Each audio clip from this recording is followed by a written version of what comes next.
If you are in the process of replacing your rotary union for high pressure coolant, or are concerned with the lifespan or the life cycle that you're getting from these types of rotary unions, I have some quick tips and helpful hints to help you going forward. When replacing these or crossing rotary unions, there's several things to pay attention to or to consider.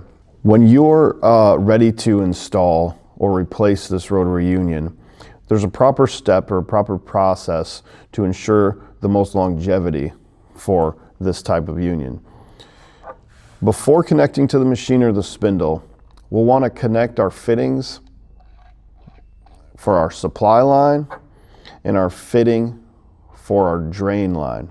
Hoses should also be connected before we connect to our spindle. Once I have my hoses tight and my fittings tight, I can then connect this rotary union to the spindle.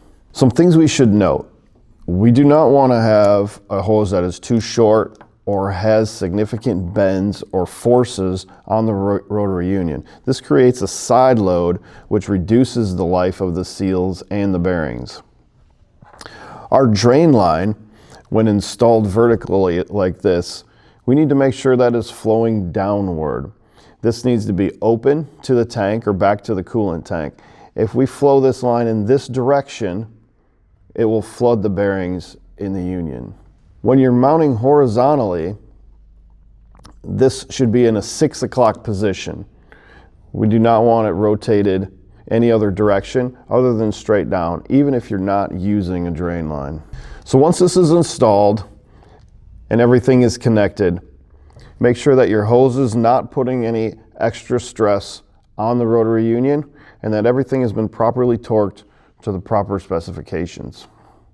If you have any additional questions or further comments, you can reach out to All World Machinery at allworldmachinery.com.